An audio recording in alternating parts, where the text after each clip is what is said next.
नमस्कार, मैं राम निवास याग, स्ट्रीमलाइन इंस्टीट्यूट का डायरेक्टर, श्री राम साई आदर्श सेकेंडरी स्कूल का संचालक आप लोगों से आज रूबरू होने आया हूं। आज शुभ दिन है 15 अगस्त 2024। भारतवर्ष के अंदर बहुत ही अच्छा दिन है आज का। तो सभी जितने भी देश के अंदर मातृशक्ति, पिता तुल्य बुजुर्ग शक्ति, युवा पीढ़ी और देश के नौनिहाल सभी को 15 अगस्त 2024 के इस शानदार अवसर पर स्वतंत्र भारत की स्वतंत्रवादियों के अंदर स्वतंत्र नागरिकों को स्वतंत्रता की बहुत बहुत हार्दिक शुभकामनाएं। मैं आज एक छोटा सा वाक्य या यूं कहे तो छोटी सी बात आप लोगों से कहने आया हूं।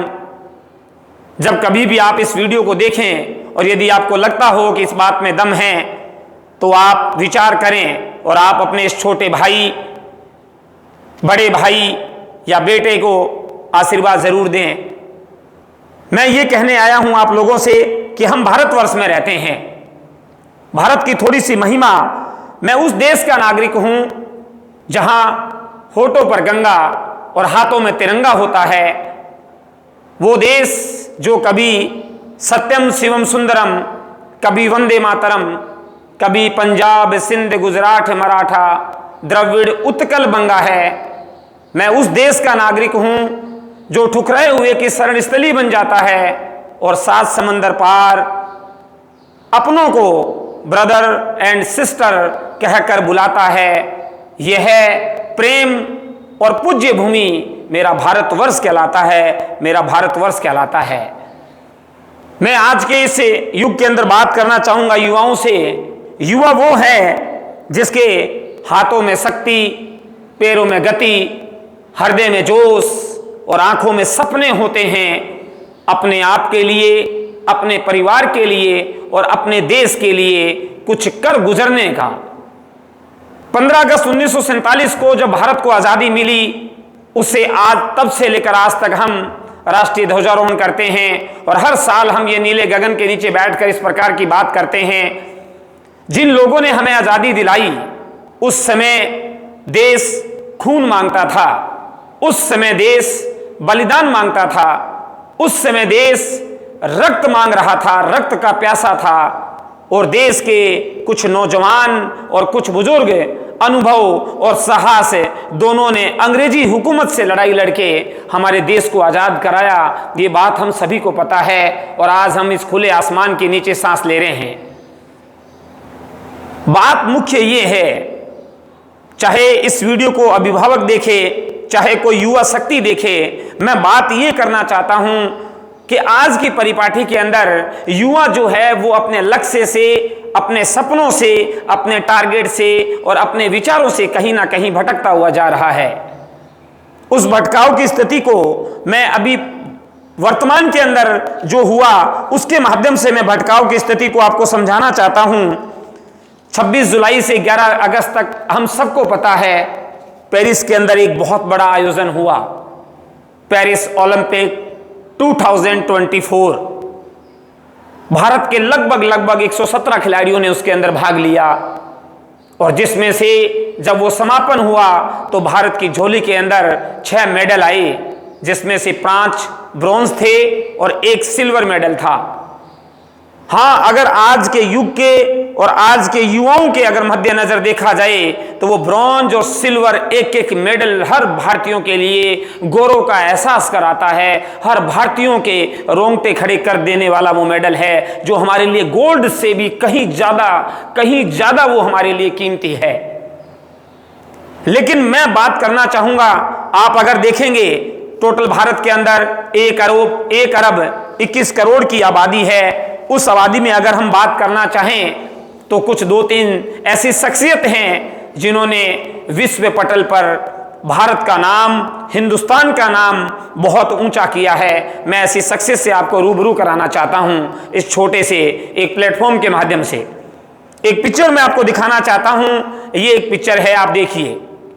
एक शख्स जो आंखों में अंगार लिए मन के अंदर सपना और जुनून और चेहरे पर एक तेज लिए हुए पेरिस ओलंपिक के अंदर भारतीय हॉकी टीम की अगुवाई करते हुए और अपने रण क्षेत्र के अंदर अपना बेस्ट देते हुए पेरिस के अंदर ओलंपिक के अंदर अपनी टीम को लेकर वो भारत के ध्वज को लेकर आगे प्रस्थित है।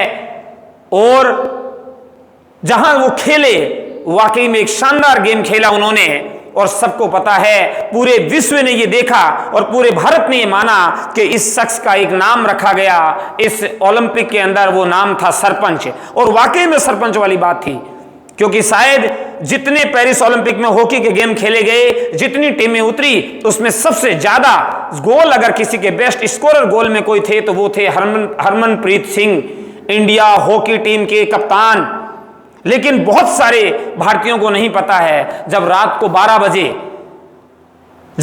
12 बजे पेरिस ओलंपिक के अंदर कोई मेडल लेके आता है और जब बीच में खड़ा करके भारत के राष्ट्रीय ध्वज के साथ जब राष्ट्रगान को गाया जाता है, तो वाकई में आप मानोगे नहीं, दिल गदगद हो जाता है और प्राणों के अंदर मानो ऐसे उबाल आ जाता है, खून के अंदर ऐसे जोश आ जाता है एक कि मैं भी इंडिया के लिए कुछ करके जाऊं। लेकिन युवाओं को यह चीज पता होनी चाहिए, तो ज्यादातर को पता ही नहीं है।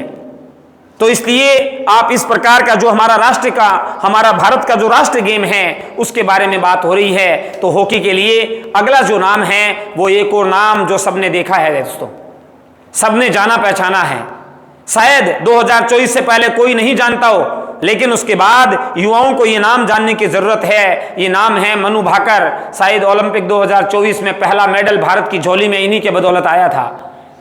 तो ऐसे युवाओं को अपना प्रेरणा स्रोत बनाएं, ऐसे युवाओं को अपना आदर्श बनाएं और ऐसे युवाओं को देखकर अपने सपनों को ललकारित करें और अपने आप को ऐसे खड़ा करें कि हमें दुनिया के अंदर कुछ करना है। ऐसा ही एक और नाम है कुश्ती जगत के अंदर, जिनकी शायद यदि आप जीवनी पढ़ेंगे तो आपको पता चलेगा कि इन्होंने अपने जीवन को अंधेरे में से उजियारे की ओर कैसे लेकर जाते हैं। ये नाम है अमन सरावत। सबने देखा है, अगर नहीं देखा है तो आप देखना स्टार्ट कर दीजिए। तो मैं सभी अभिभावक से और जो युवा ये देखेंगे उनसे अनुरोध करना चाहूंगा कि आपके आसपास के क्षेत्र के अंदर जब भी कोई आपको लगभग 15 साल से लेकर 20 साल के बीच में या 10 साल से 20-22 साल के बीच में यदि कोई भी युवा यदि फोन, सोशल मीडिया और टेलीविजन के ज्यादा चिपका हुआ रहता है, तो मेरा आप सबसे ये निवेदन है, आज ये संकल्प लीजिए कि हम जो भी दिखेगा ये हमारा फर्ज बनता है। इस 15 अगस्त 2024 के ऊपर हम ये संकल्प लेते हैं कि हम भारत की हर युवा पीढ़ी को, उनके विचारों को, उनके जज्बों को और उनको जोश को एक सकारात्मक दिशा के अंदर गति प्रदान करेंगे। और उस गति देने के लिए हमारा जो योगदान होगा, उस योगदान से हम कभी भी मुंह नहीं फेरेंगे। हम उसके अंदर पूरा का पूरा अपना योगदान देंगे।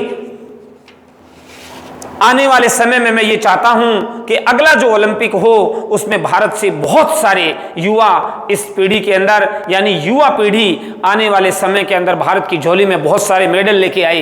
ये मेडल नहीं है, ये किसी देश की छवि है, ये एक मेडल ही नहीं है, ये भारत देश की छवि है जो पूरे विश्व में परोसी जा रही है। पूरे विश्व को ताकत हमारी पता चल रही है कि हम वो भारतीय हैं जो कुछ भी कर सकते हैं। अगर हम जुनून और इरादा बना लें, अगर हम हमारे मन के अंदर ठान लें, तो हम हर असंभव काम को संभव करके दिखा सकते हैं। हम वो भारत के वासी हैं।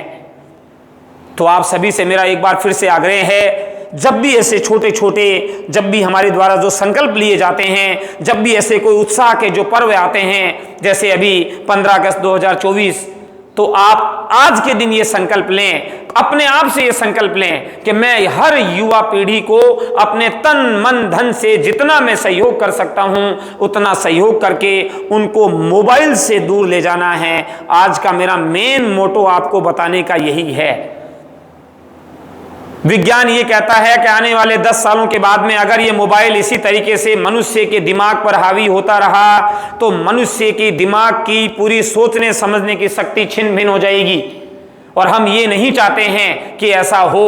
तो जिस टेक्नोलॉजी के अंदर, आज के वर्तमान समय के अंदर टेक्नोलॉजी को जितना बढ़ाया जा रहा है, हमें टेक्नोलॉजी की जितनी ज़रूरत है उतनी ही हम ज़रूरत करें। बाकी सारा का सारा हम अपने आप को झोंकें और अपने विचारों से और सकारात्मक विचारों से अपने आप को ओज करके, परिपूर्ण करके और भविष्य के अंदर निखरते हुए भारत को उन्नति की सीढ़ी की ओर ले जाकर खड़ा करें।